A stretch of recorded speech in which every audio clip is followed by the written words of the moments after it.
find your own control.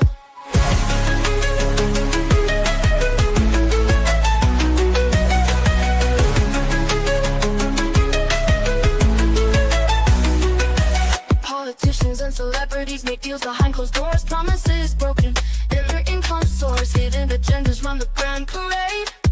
In the circus, choose to masquerade. Believe me, I wouldn't lie. I've been given money, power, and fame to keep you in line. Welcome, everyone. Today, we are going to be talking about the women supporting women lie. So let's see. What is up? Believe in yourself. So, I was on a stream, like a couple streams, like this past week, like different people, whatever. And I noticed something that keeps happening in the comments. And I feel like I've spoken about this before, but it's like I'm trying to figure out the reason that this happened. So I have looked up and researched a little bit about some studies and stuff. And while we are told in the media and movies and everything that women are always going to be like these great besties and they're always going to support other women, they only seem to support women's behavior when it's convenient for them. So like if they're promiscuous, they support other women being promiscuous, or especially if they're not promiscuous, they will support other women to be promiscuous just so that they can say, I'm better than her in private behind her back. So we know about like female competition, but like let's really get into it. So in 2023, a study published found that it surveyed hundreds of married people and with children, and they found that like people with children who are married have greater intersexual competition than men do. Like I don't feel like men have much intersexual competition like directly. Like it's more like men fall easily into hierarchies. Women beat each other up to like maintain their part in a hierarchy constantly. Like it's a constant thing, and it's not a direct beaten up. It's more of a subtle talking stuff about people behind their back and then ruining reputations and stuff like that. So women report significantly more envy and resentment towards other women who have better resources and status. And they respond with more covert attacks, like, of course, gossip and social sabotage. And it's not what we were sold on social media and movies, that you're going to have like this big sisterhood and everybody's going to be so nice to you. So, let's go into how jealousy can turn deadly. So, the myth versus the reality, all right? Women do, in fact, form alliances. We cooperate, we bond, we help each other in all sorts of ways, right? But the data shows there's something else too. So intense same-sex competition over mates and status and resources.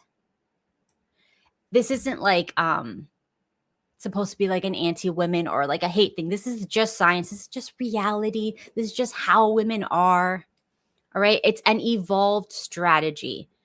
And men compete too, of course, but they do it more physically or with their physicality, with their stature, with money and resources. Like that's how they compete. They don't really attack people's social standings, and they don't do it as covertly and sinisterly as females do. Okay. Women's competition is very indirect and it's low risk because evolutionary, a woman's survival and her children's survival mattered a lot. So evolution does not care that they're trying to promote women supporting women. It cares about what helped our ancestors to reproduce. So the inferior envious personality type will be like the type of person who they feel less than you, and then it provokes them to try to attack your social status, your reputation, whatever they can, whatever they feel they can. And it's usually whatever it is that they are most jealous of, or they most get triggered and feel inferior by. So if you're a cute young woman and you walk into a room and there's other young women there, and they see that you're prettier than them or whatever, maybe they like your hair more, or maybe like your clothes are nicer, whatever it is, it doesn't really matter. They might start talking bad about you to the other women, to the other men, to kind of lower your status. Or one thing that always happens when I go into like these like streams and stuff like that, like where there's random people, you get in the comments women who are saying things like, she likes attention. Look, she's just here for attention. Look, she put on makeup so everybody would give her attention. Oh my God, she's just trying to get look. And it's women. And it's just like, really?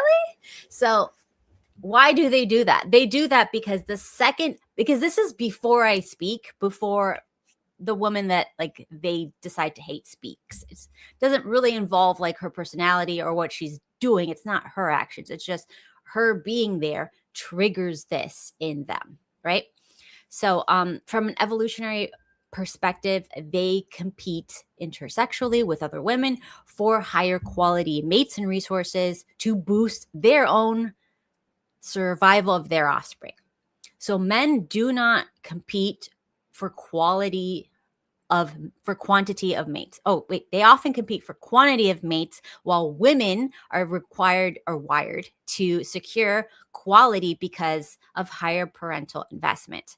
So because of pregnancy and child rearing, it's very expensive to do all these things, especially in modern times. It's ridiculous. You have to be like having kids now, as much as like we would all like to say just have kids, it's the best thing to do, it is for your mental health, for like to have a stable family. It is ridiculously expensive now to have kids. So now more than ever, female competition is through the roof. So it is becoming more common for women to use now deadly force. So it's like crazy. So in times of financial, political, and whatever instability, the female competition goes much higher. When things are pretty stable, most women will be financially stable and they will be in secure marriages, right? And when most women are in secure marriages, the women who are not in secure marriages, like the single women, they don't have as much power to rally other women to attack certain women, right? They don't have that. So they kind of quiet down. They keep it to themselves more. They keep it inside. Maybe they write a book or something with that anger, but they don't really express it outwardly. But now, since there's such a huge amount of people who cannot afford to have a family, kids, and they don't have any resources and they're living paycheck to paycheck, it's very common right now. This is the most common thing that's happening right now, is people just don't have savings. They don't have as much retirement as other generations. So like there's more single people because of that. It's just too expensive to have a family for most people. So it's going to cost more in female friendships. Female friendships will pay the price. There will be more competition. Human females have a particular proclivity for indirect aggression because it's effective. It damages the rival's social standing and mating opportunities without any potential risk that they could harm the aggressor or the perpetrator's future kids, right? So let's see. I have a TikTok. Let me open that up and we can watch it.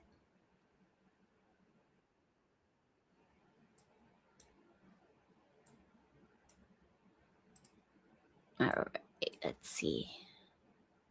Add.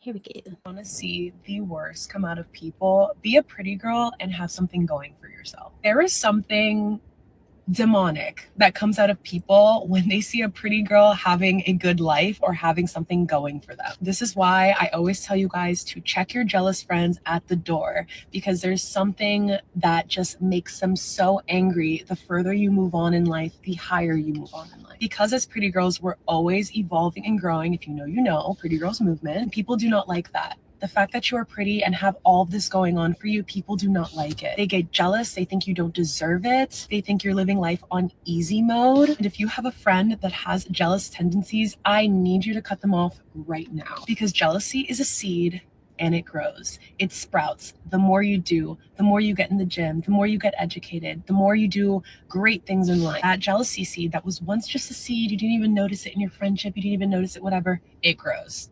Now it's a whole All right, so let's talk about the science and some studies on female rivalry.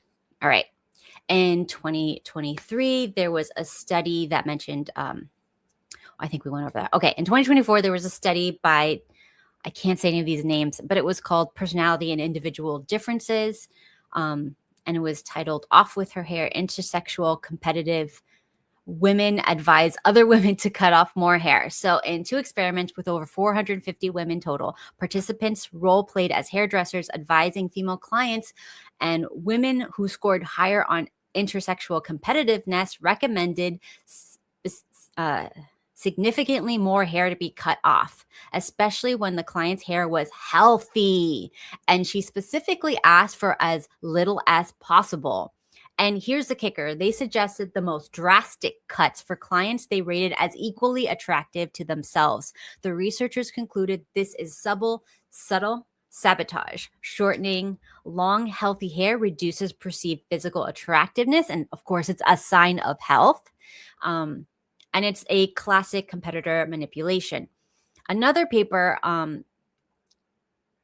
found, and this is 2013, it shows girls and women specialize in relational aggression, exclusion, rumor spreading, appearance attacks to harm rival social standings. Victims become less willing to compete, while the aggressors see boosts in their own dating and sexual opportunities. This isn't a random cattiness, it is very strategic. So we see this in mate value lowering tactics. Research on intersexual competition consistently shows women work to reduce each other's perceived desirabilities. One way, cheerleading behaviors that objectively lower a rival's long-term mate value.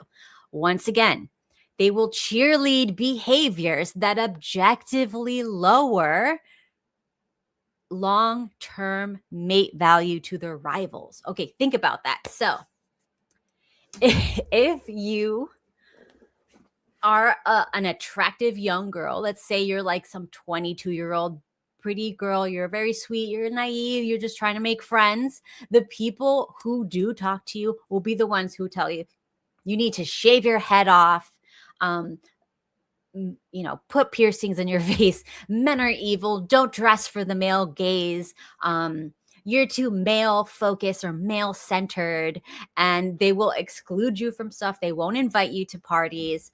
They will specifically, what's it called? Choose you out and like try to ruin your status amongst other people. So they might say that, you have bad clothes, your hair is bad. They might say that, some sort of health issues to turn other people off. They're going to do a lot of these conniving tactics. And I don't know if anyone's seen the Mean Girls movie. I really don't remember it, to be honest, but I did go to high school, so I know what it's like. Some things that happened to me. All right, let's get into personal things that I remember. So when I was young, I didn't think I was very cute, but apparently it was enough to trigger rivalry in others, especially because, like, if you were a little bit, I guess, in your own head, not really very talkative, you're not very, like, forceful, you're not very bitchy, you're not very, aggressive, you're not like an aggressive, loud type of female, you tend to get picked on more. I remember people saying, like, okay, somebody's mom commented that like, oh, what's your background? And I told them my background. And then she goes, wow, it's a very pretty combination. And then she goes back inside.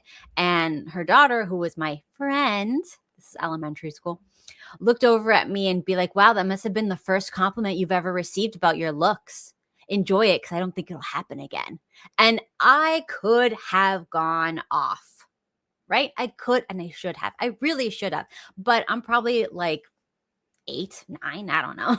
I'm a little kid, so I didn't even think to do that. I just thought, like, I looked at her and I was like, this girl is unfortunate looking. She has buck teeth. She has, not really much going for her physically. That if I made fun of her, it would be more damaging. It would be more detrimental. It would be more true, right? So I didn't say anything back. I just looked at her and I just ignored it. Like it didn't even register, and I pretended nothing happened, which I don't think was very good, because I should not have continued talking to that person. But when you're 8, 9, you're an idiot, right? You don't know any better. Now I would probably make a huge scene and kick her out in front of everybody publicly, because I am a raging bitch. And that is what happens when these things happen enough to you, you become a bitch.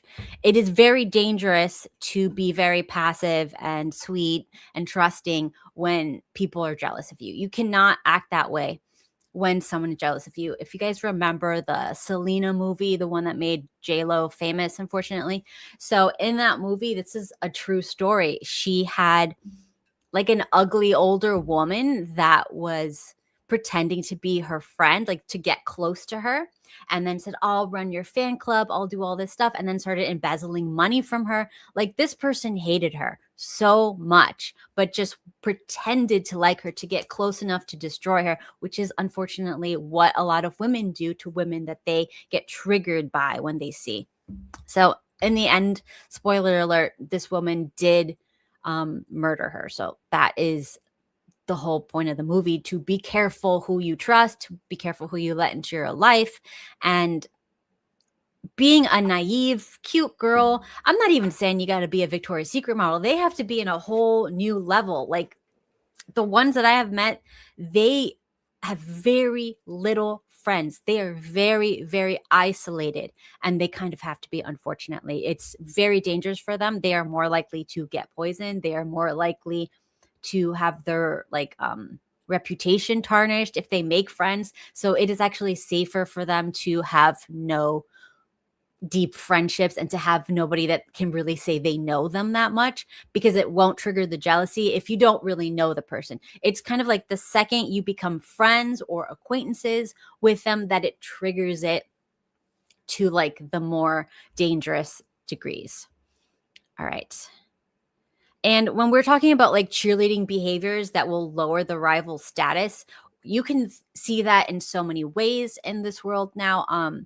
People are promoting, the big one is promiscuity. And when you promote that, women who are intelligent and not naive, they instinctively know that it will lower the other girl's mate value. And especially if they have already gotten a reputation for being promiscuous, it is in their best interest to level the playing field by making as many women promiscuous as possible. So that will normalize the habits and reduce the the lowering of the social sexual marketplace value, whatever, for them. And let's see. Okay, so little insults we all hear. She just loves attention. She's totally fishing for compliments. She's so extra. She's so high maintenance, right? Why do women say this when their jealousy is triggered? It's because it's their effective reputation attacked. So studies on relational aggression link these comments directly to jealousy over a rival's attractiveness or the male attention she is pulling. So if you're in any way cute, you don't even have to be like beautiful. You just have to trigger somebody, right? You will get labeled as attention seeking. And this is an attempt to make you look desperate, unreliable, not serious. It's a low cost, hard to confront way that they can do this. So this is like the I was just joking. Like if you confront them, I was just joking. Why are you so sensitive? Which is how they gaslight you when you confront them, right? So it's to reduce the rival social capital and mating success without ever saying out loud, I am jealous of her.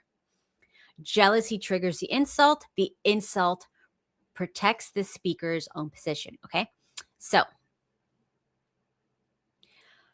the mean girl tactics in real life, they are never one-off comments. The tactics usually repeat. So if you stay in that circle or around those people who start doing that stuff, it will start escalating. So it will go from the rival's appearance or sexuality or forming alliances with other women to exclude her, spread rumors about her. All of it is to target her mate value. This researcher showed that women feel greater jealousy towards attractive, feminine-faced rivals, the exact women most likely to draw higher quality mates. All right. So the insults and sabotage follow predictively. So we can predict that this will happen. We can put a cute girl out in the public eye and we'll just wait and the insults will happen. Now, one thing that's interesting is not only do women do this, but some men actually engage in this behavior, calling the woman attention seeking, whatever, she thinks she's so whatever. And the reason why those men do this is because they perceive her mate value too high for them. So the only way for them to feel good, like the cognitive dissonance, the what's it called? Like anxiety of like, I see something that I don't qualify for, will cause them to attack. Most men, if they really understand females, you don't have to be super attractive. You just have to be super nice. But if you tell yourself you need to be X, Y, Z, whatever, in order to get a mildly attractive or even, very attractive woman, it's not true. I have seen the most beautiful women on earth with average looking people, average height, average incomes, average everything. But the guys are very nice and not nice. Like they're very kind. They're very thoughtful.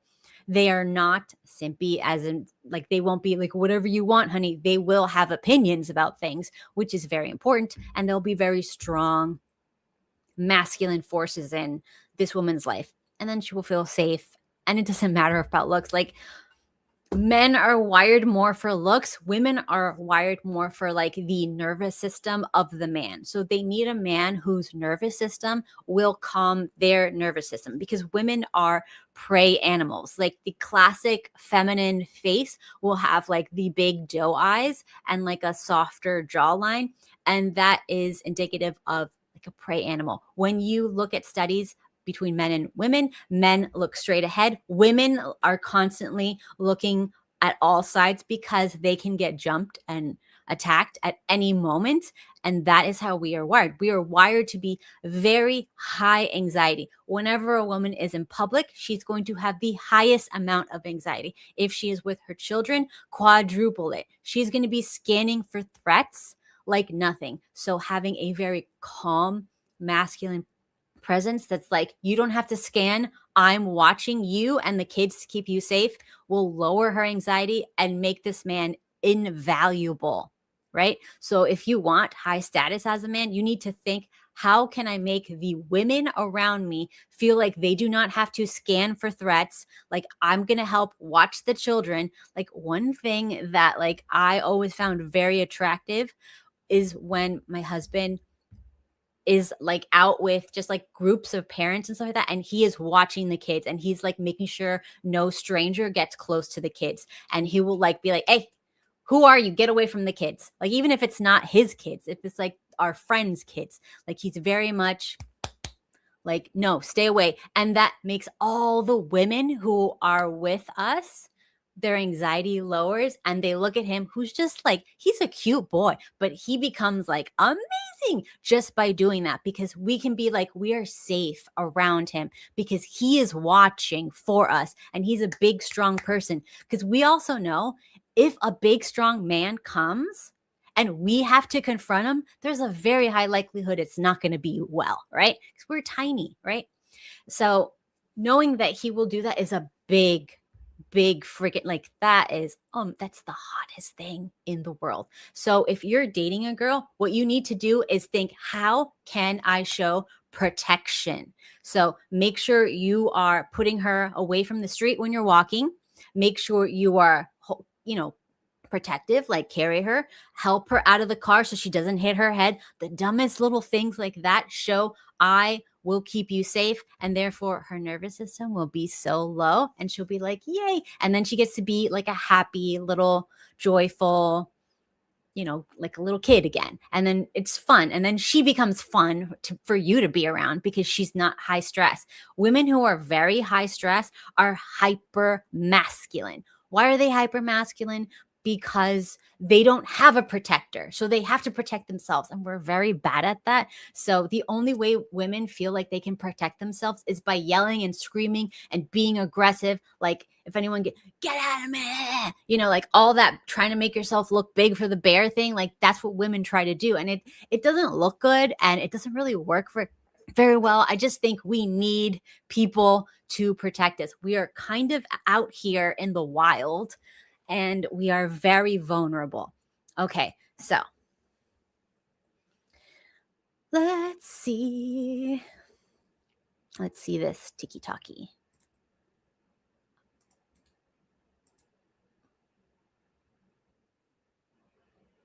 All right, wait, I don't think that one was good. Let's see this one.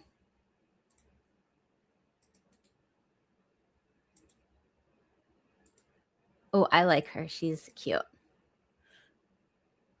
She has like that bitchy vibe.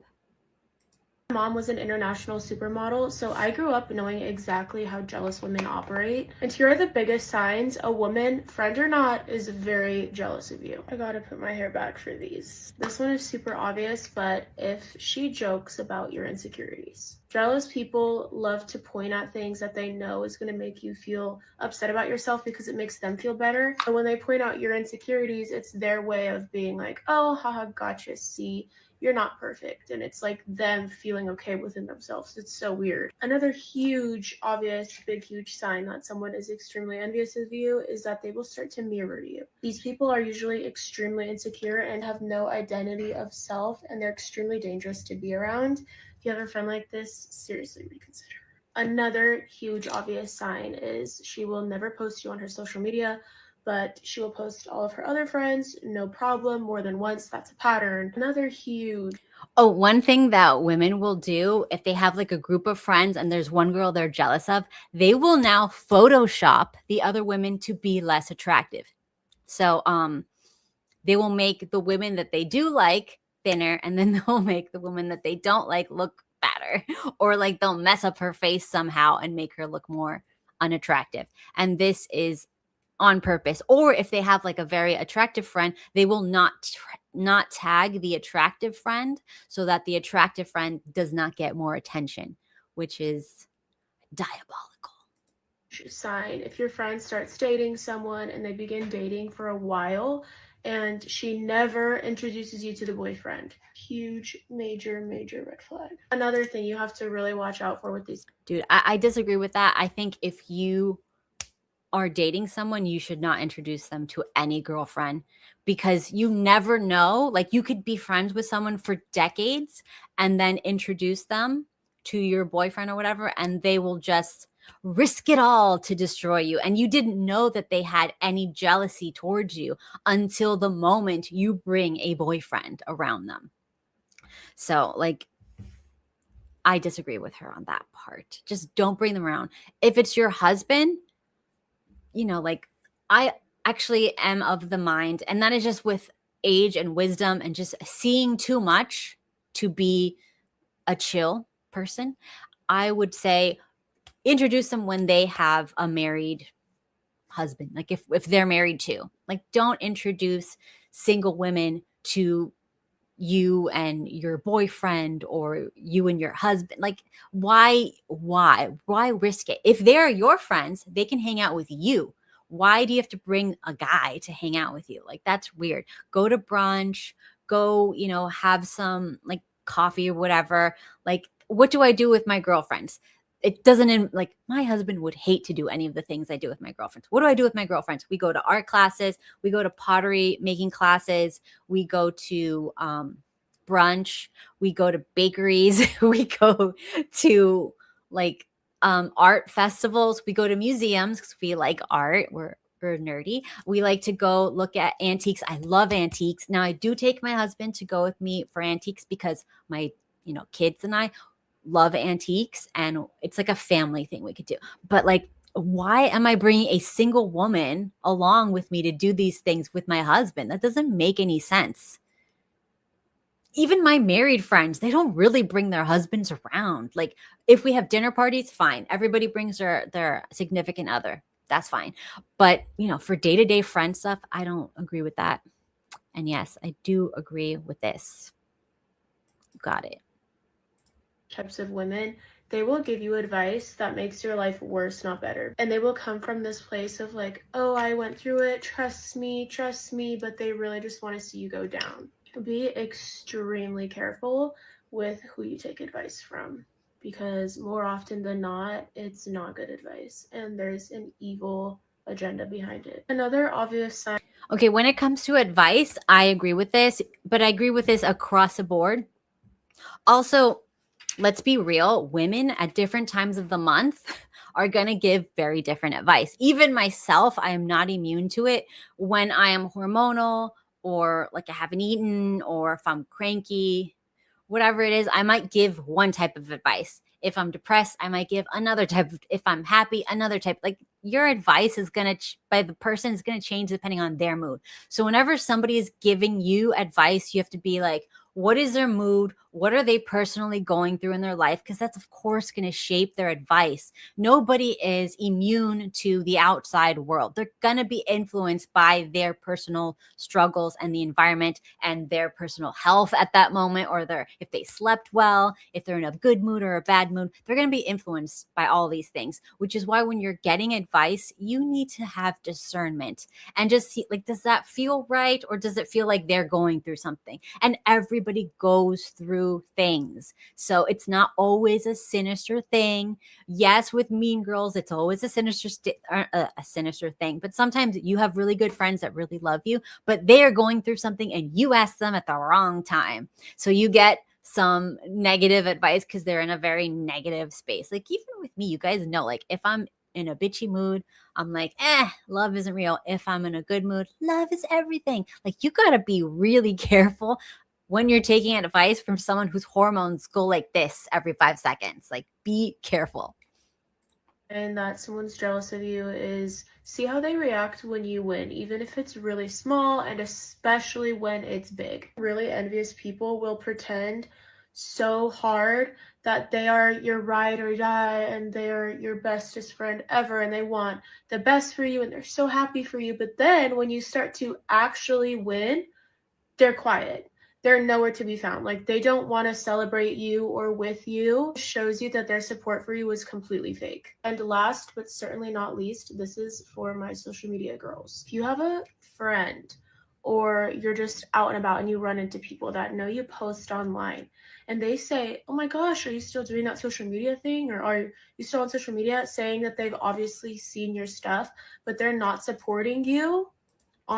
Okay, so one thing I will say about that is there are, I want to say, like 30 women in my life, like in my past, that follow my social media, and I can see who looks at all my stuff, and they look at every single thing I post. Not one like, not one comment, not one text message, not one call, not one heart emoji, nothing. They just watch everything.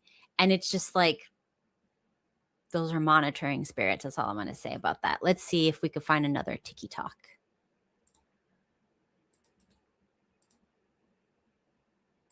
Do you ever notice it's a certain trope of woman that acts weird when a beautiful woman wears makeup? It's always Okay, so I want to talk about this because the women wearing makeup thing, there have been some studies on it that show women who wear moderate amount of makeup, like what I wear, I would say she's on the borderline, but only because it's too dark for her complexion. But women who wear makeup are usually normal women. It is a normal thing. Little girls will be like wired to want to make themselves cute. It's just like an innate thing. Like in the past, we used to take like juices of berries and like rosy our cheeks and our lips. Like it's an innate thing that humans have always had, and you'll see this cross cultures. Women like to adorn themselves and make themselves look cute. They spend most of their time in the like in more in like wild societies grooming. They do this. It's like a habit. Like they're constantly like, do I look cute? Do I look cute? Twirling the hair, whatever it is, right? Women like to look cute and they like to do stuff to look cute. So I do not consider that a problem. I don't think that's any issue. Excessive makeup where you look like full-blown drag queen, that has been linked to narcissism, yes. So you have to be careful with that. But here's the most interesting thing. Women who wear zero makeup, zero, like they don't have a lip gloss, nothing, they don't have anything. They are more likely to be sociopaths and psychopaths. So I'm just saying, you have to be careful. And their big thing is shaming women who wear even a little bit of lip gloss or whatever. Like you just want attention. But you have to like have some discernment and realize that when they're using their lack of doing something to attack someone, that's where it usually is coming from. And I don't understand why psychopaths and sociopaths like attacking other women, because like they don't really care about men. I think it's just more like a power struggle thing. Anyways, let's see what else. Okay. When jealousy turns deadly. So most of this stays in like the psychological gossip, exclusion, subtle sabotage type of situations. But sometimes the competitive mechanisms do escalate, and jealousy over mates is a big one. It's a big documented driver of aggression in both sexes. While female on female lethal violence is rarer than indirect tactics, forensic data and evolutionary reviews show jealousy as a reoccurring when a woman perceives a romantic rival as an existential threat to her reproductive success. Extreme cases make headlines for a reason. The underlying psychology is the same as driving the everyday type of mean girl, but it's the more darker end of the spectrum. So here are some documented cases. So in Florida in 2009, a 19-year-old stabbed an 18-year-old, these are two girls, to death with a kitchen knife outside of the victim's car. The motive, a month-long love triangle over the same ex-boyfriend. The two women had been feuding nonstop via text and social media, and even the perpetrator left voicemails earlier threatening to murder her. So a jury convicted her of second-degree murder, sentenced to 27 years in prison. Okay, that is for mates. But you know what? It's not just for mates. You'd be surprised how interesting women are. All right, so here are some, like here's one that involves female on female crime out of jealousy with no romantic or other involvement of a man as the motive, right? It's crazy. So in Indiana in 1992, a then 16-year-old mastermind the abduction, torture, and murder of a 12-year-old girl, along with 3 of her accomplices. The motive was the girl's intense jealousy because the other girl had begun a romantic, that's specifically said this was supposed to be not involving a man. Damn it. Oh, wait. Oh, this is same sex. No, involving another girl. Okay, so this is like lesbian stuff. So that still counts as, over sexual rivals. Let me find one that doesn't have sexual rivals. So apparently they will kidnap and murder a little girl, a 12-year-old little girl, but why is she getting a girlfriend at 12? That's weird. Watch your kids, people. Okay, let's see this one. A 12-year-old girl was convicted for premeditated murder and dismemberment of her 13-year-old female classmate. The court determined the sole motive was her jealousy over the other girl's greater physical attractiveness and the attention and looks she received. So this girl invited the other girl into her home, and then the girl stabbed her to death dozens of times and then dismembered the body, removing the head and arms to hide the crime. The court found her guilty and sentenced her to 3 years in a rehabilitation program. This was in China. This was explicitly a pure jealousy case with no male or female romantic element. So that's just, she's cuter than me, so I'm going to fake become her friend so I can get into her house and I can do these things to her. So that is why it is so hard for females to be friends. It's really, really sad.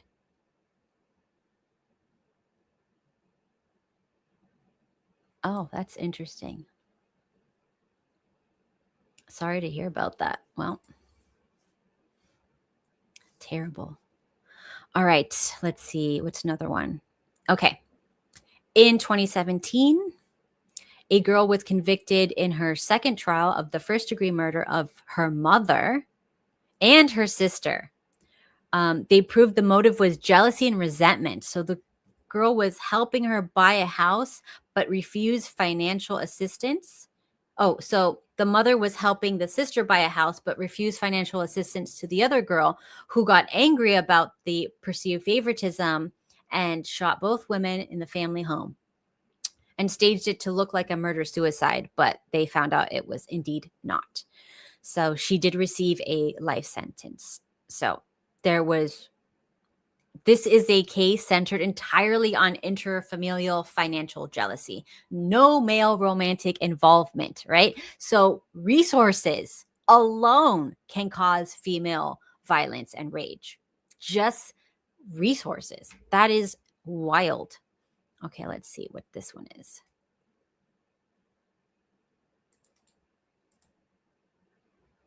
Women have died.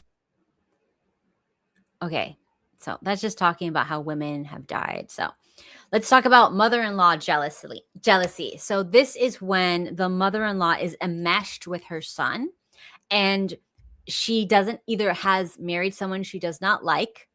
He's like some beta, and she bosses him around, so she does not respect him, or she's divorced, or she was never married and she was just like a single mom her whole life.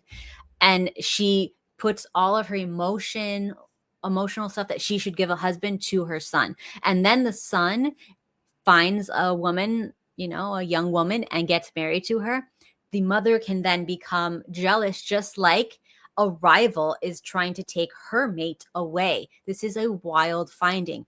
So jealousy is a desire, and it is seeing what you want being taken away from you, or you not being able to have it. And this can become deadly. This can lead to the evil stepmother trope. And a lot of divorces do happen because of the guy's mother. So be very careful, if you are a guy, that you keep a distance from your mother and you are not enmeshed with her. Do not be your mother's emotional support system. She needs to find a man for that, not her child. So always remember, nobody tries to talk shit or tries to humiliate someone or something they do not want, or want what they have. Always remember, we are not wired to make fun of or make nasty comments about people and things we do not want, because we do not register things that we do not want and do not feel envy towards. We don't register it. So, conclusions. Competition is real. It is adaptive. It is often hidden behind smiles and cheesy slogans like women empowering women. This is not, again, shaming women. It's about understanding human nature so we can navigate it better. Not every woman will be a cutthroat. personality, age, hormones, and the life stage does matter. Postmenopausal women, this competition drops. So the takeaway, recognize a pattern in yourself and in others, and do not fall for performative women supporting women slogans. The science does not agree. Understand the game instead of pretending it does not exist, because nice, naive little girls who do not fight back will become victims, right? So, like, subscribe, share, hang out in the Discord. And now I'm going to be talking a little bit about, about my fasting and some angry rants. I'm going to complain about Target. All right. So I am on day 4 of fasting. So I have been fasting since, like, I stopped eating on Sunday nights, and I'm still fasting. Now I do have tea. I do put a little bit of cream in it, heavy cream, and some cinnamon and some herbs and stuff, just to like flavor up the tea. But other than that, I haven't been eating anything. And don't let anybody tell you that like you have to do these crazy workouts to get thin. If you need to lose weight, you need to stop eating. And yes, you will need electrolytes. I am taking this electrolyte. They're called Rescue Drops with trace minerals. So you could see whatever. I don't think you could see. Wait, hold on. I think I need to flip it. It's BUOY Rescue Drops because it's flipped on the camera. Whatever. So anyways, you have to take electrolytes because you will get weak over time. Take electrolytes. There's also something in the dispensary in the description below, and it is called, let's see if you could see that. All right. It is called AM. Here we go. AMPK Charge. So this is from Quicksilver Scientific. AMPK Charge. You take that and it will help you get into ketosis faster, so then you can go from carb and sugar burning, insulin, glucose, whatever, to burning your fat faster. Now, I don't really take that because I'm doing it anyways, in my opinion. So I don't need to do that. You can, and you probably should, lift slow weights. Do not do any cardio while you're fasting. Do not take hot baths. Do not sauna. Don't do anything crazy like that. You want to have a very calm and relaxed time. Take your electrolytes. They are salty as heck, but I kind of don't mind them. I don't mind them. Let's see. Oh, hello, sweetheart. I haven't seen you in a while. Hope you're well. And look, if you need to lose weight, just stop eating. That's the best way. I highly recommend it. I have already lost, I want to say, 7 pounds. Now, of course, most of it's going to be fluid, but that's still worthwhile.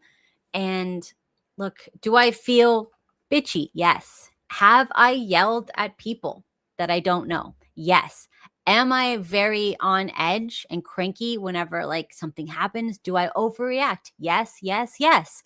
Am I a little bit psychotic right now? Of course I am. I'm fasting. But, my husband just laughs at me when I flip out, and he'll give me like a squirt of the electrolytes. He'll be like, "You're acting psycho. Take your electrolytes." And I'm like, "All right, fine, whatever."